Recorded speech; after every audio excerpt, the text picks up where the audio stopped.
on, guys? This is Ivan Casares coming to you guys live with the Time Is Now Time Talk podcast. Super excited to come to you guys live today and share with you guys a little bit about my journey about my first flip. And so I hope you guys are having a beautiful day. Today is what day is today? Today's Tuesday. And just super excited to share with you guys a little bit about my journey. So hopefully you guys enjoy. Hopefully there's some nuggets that you guys can take home, learn from this, and possibly do your own flip here in the future. So with that being said, guys, we'll go ahead and start. I think the first things first is I get asked a lot is how do I get started? Where do I find my first deal? And so one of the things that I want to share with you guys is the first things first is I've been doing real estate now for 12 years. I find myself to be somewhat of an expert in my industry. But one thing that I've learned along my journey is there's always more to learn. And even when you think you know it all, you're always going to be learning. And so I just really want to share with you guys, really just keep it raw, keeping it 100. Some of the things that I've learned through this journey of doing my first flip. So,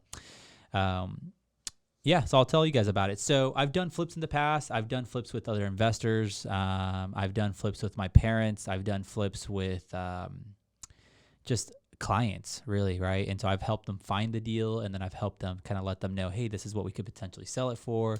I've kind of had shared some of my input on what is needed, what would be the best return on their investment. And so, but this was really the first one where I got to finish it from beginning to end, really like buying the house, picking out all the finishes, setting up the contractors, like scheduling the contractors and like just lining everything up, right? And so one of the first things that I want to share with you guys is keeping it local. So one of the things about myself is that, I sell real estate primarily in sunny San Diego, North County to be specific. And so where I live, I bought this house. It's about an hour away, which doesn't sound the furthest, but you have to understand that it's about an hour there and an hour back. And then whatever time that I was there at the property, I was stepping away from the house. Really, it was literally like half a day that it felt like that I was gone. And so I'd really encourage you guys, if you are looking to do your first flip, like keep it local, keep it somewhere close where you guys can keep an eye on it, drive to it every day, see the progress, keep an eye on these contractors and making sure they're doing their job.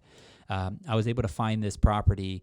It was actually one of my clients' homes, and unfortunately they were going through a divorce and they had to sell the property. And so they decided to put it on the market, and it was a fixer-upper. And it needed some help, and needed some work, and they've had some tenants and living in this property, and so this property definitely needed some help, or let's just say that. And so we did our best of our ability. We actually cleaned it up. We cleaned up all the trash and everything, and then we ended up putting it on the market, the real estate market, the MLS. And what happened was twice two buyers actually backed out. So twice two buyers backed out. And after that, I approached my seller, which was my client. I offered him to buy it. And so he agreed. I told, hey, we can make this very simple. And so we agreed to buy the property from him. And so the way we were able to do that, we were able to scratch up some financing. And actually, we ended up buying it cash. I ended up getting going partners with my parents. And so we actually went in halves, and we ended up buying this property. So we're pretty blessed and fortunate to be able to do that. But the first steps first is you got to find the deal. Flipping, in my opinion, is kind of easy. It's finding the deal that makes sense, right, guys? You got to find the deal that you're actually going to be able to walk away and make money. There's no point of just flipping a home, remodeling it, and walking away and making no money. And so when I say keeping it local, for me, I'm a busy guy. I have other, business ventures that I do. And so for me, really going an hour away was a little bit of a stretch. It was really pulling me away from what I primarily do, and that's buy or help people buy and sell real estate. And so it's kind of like a side little hustle, I guess you could say. So keeping it local, guys. First encouragement, if you're going to do something, keeping it local. Number two thing that I want to share with you guys is a general contractor. So I've had the privilege, and I've had some experience with doing a lot of construction in my life. I actually did construction right out of high school. I was in the Carpenters Union. Then I actually did a little bit of electrical. So I know a little bit of construction. I've helped clients remodel homes. I've helped my parents remodel their property. I've remodeled my properties before. And so with that being said, I have experience. I have a pretty good concept of what things cost, and just being in the real estate industry, like I can kind of ballpark things, and I know what it costs for a new AC unit. I know what it costs for a new roof just because I've been around it. And so one of the things that I learned from this one was I was trying to be the general contractor. I was the guy trying to say, all right, I got a heating and air guy. Oh, I got the roofer. Oh, I got the landscaper. Oh, I got the flooring guy. And I was trying to piece it all together. And what I learned very quickly, it was very, very time consuming. Literally had to go to the property, let one contractor in. I had to go back to the property and let another contractor in. I had to go to the property and, show this contractor this. And so one of the things that I was now being said and done, like had this property been closer, would have been no big deal. If it's a 15, 20-minute drive, cool, let's do it. Even 30 minutes, but an hour away, it was really taking away a lot of my bread and butter, which is helping people buy and sell real estate. And this was kind of more like a side venture. So it was really taken away from like what I primarily do. And so by being a general contractor, or plain general contractor, I was trying to save money. And so one of the things that I want to encourage you guys is if it's close and you guys have the time to do it, absolutely do it. Otherwise, one thing that I think I'm going to do is if I have another property that's a little bit further away from my house, I'm just going to get multiple bids from a general contractor that can just do all the work. If he wants to sub it out and get other people to do the work, that's totally fine. Because really what I was fighting for is I was fighting to keep an extra maybe 5, 10, 12 grand. And all of that is a lot of money. That is also a lot of time that I could be selling other properties.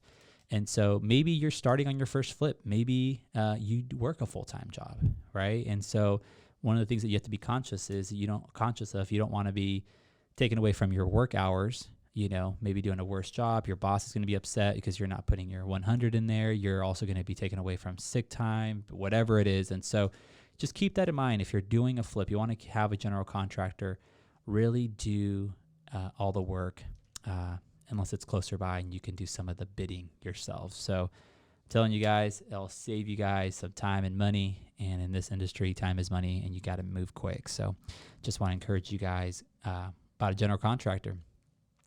And then, guys, so another thing that I want to share with you guys is, now that you have the general contractor, now you have the general contractor in place and you've done your numbers. Now this is the fun part, right? This is like, you got to set a budget. Okay, what does that budget look like, right? So you want to set the budget. You want to know what the plan is. And you want to go ahead and set the budget. And when I say you got to set the budget, set a budget, right? So set a realistic budget. Have your contractors give you the numbers. Ask them if that is a realistic budget you guys can hit. Right now, the cost of material has almost doubled, if not tripled, because of COVID. So that was something that I had to be very conscious of, guys. I had to understand that, hey, plywood, wood had gone up. And so, there were some other things that I wanted to do to this property that I didn't do just because of the cost of material, right? And also, you got to understand the market. So if you're not a real estate agent and you're having a real estate agent list this home for you, you got to understand like what you can and can't do, right? Like there's some things that I wanted to do to this house. I wanted to do a lot more to it. But at the end of the day, am I going to get my money back, or is it just because I want to make it look nicer, right? At the end of the day, it has to fit the neighborhood. And so this was an entry-level home. It's a nice home. It's a good, I guess you could say, a good part of town, but it's also not, let's just say La Jolla. It's not somewhere where it's Scripps Ranch, where if I put an extra $30,000, you're going to get it back. Here I had to be very conscious of my neighborhood. So, just want to let you guys know, set a budget, make sure you guys are going to stay on that, and let your contractors know, like, this is the budget that we have in place, and like, let's make sure we don't go over that. And with that budget is the fun part, Pinterest. Guys, holy moly, Pinterest is amazing. I'm a guy. It's so funny because I give my brother-in-law a hard time. He uses Pinterest a lot, and he has no social media, but he uses Pinterest, and he uses Pinterest on like cooking recipes and mainly for cooking, and work out other things that he does. But Pinterest is awesome. And so if you don't have a Pinterest and you're a guy and you're watching this, use Pinterest. It's actually amazing. I was actually able to come up with a mood board. So a mood board is basically kind of like the mood that I want, the vibe that I was kind of going for, right? So this house was kind of a Spanish home. And so I kind of wanted to keep it Santa Barbara, smooth finish, like Spanish feel. And, I wanted to get some of those tiles, bougainvillea. I wanted to just expose beams. I wanted to keep it fresh, but yet Spanish vibe, because it just the home kind of felt that way. And so I was able to actually put a mood board on my Pinterest together. And after that, I was able to really just kind of show the contractor, like, hey, this is the vibe that we're going for. This is the look. These are the colors. And so when going out shopping for some of these items, it made it a lot easier. I'm no interior designer. If you're going to pick an interior designer to help you design the house, that's a good way. If you're married, your significant other, if they're artsy, they can help you. My wife is very talented. However, in this project, we have 2 baby boys, and so she was not able to help me. She just had her hands full. So I had to come up with the vision and the plan to execute this one. So mood board is everything. Pinterest, use it. I know it sounds funny, but it's a lifesaver. And so one of the other things I want to share with you guys is a deadline. So this deadline is so important. And I think this really kind of goes for anything in life, right? Like if you just say, oh, I'm going to hit this, I'm going to finish this when I finish it, or like, it's going to happen, but when is it going to happen? Like, are you under pressure? Is it really going to happen? And if you don't have a deadline, you're going to notice that yourself, it's going to be kind of put at the bottom of your list. You're going to go ahead and you're going to maybe accomplish it, but you could accomplish it a lot faster if you have a destination, and it's like a race, right? It's like if you know you have to finish this race, you're going to finish it a lot quicker. If you're just like, oh, I'm going to run a mile and I'll just finish it whenever I finish it. No, like if you're in a race, I have a deadline. I got to finish this under a certain time. And so that's how I felt about this.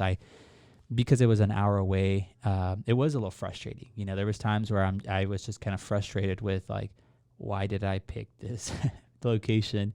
I should have done this. I should have done that. But at the end of the day, you can't quit. You got to keep going. And so, I think for me moving forward, I think having a specific deadline, saying no matter what, I'm going to finish this, this remodel in 2 months. And some of the stuff was out of my control, right? A lot of things are back ordered with COVID. But at the end of the day, this thing should have really took me a month and a half max.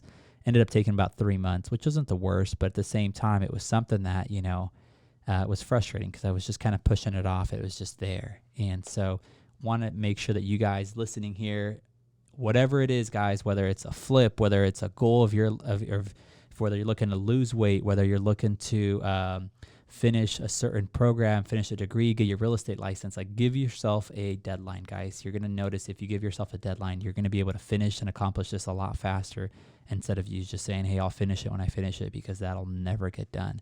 And again, one of my favorite quotes is if it is important to you, you will find a way. And if it is not, you will make an excuse. And so, dude, I seriously love that quote. I want to live by it. And so just want to encourage you guys, give yourselves a deadline.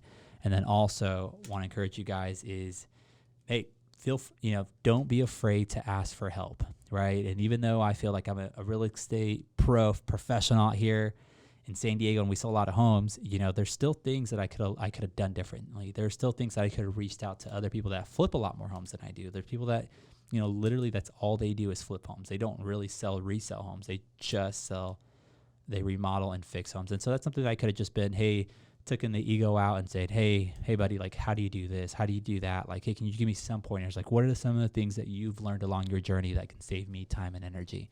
And so one of the things I want to encourage you guys, if there's anything I can help you guys personally with your first flip, I would love to. I learned a lot with doing this one. I'm super excited to keep doing more, showing you guys kind of along the journey behind the scenes of how everything takes place. And guys, if you're a real estate agent out there, and you're looking to join a team, let us know. We're here. We're available. Love to just network with you guys and see if we can collaborate or just work with one another. And just wanted to just take some time here and share with you guys my journey. So reach out to me at Ivan Sells Real Estate on Instagram, or reach out to us on our website, thetimeteam.net. And remember, guys, the time is now. Thank you, guys. Have a great day. Bye for now.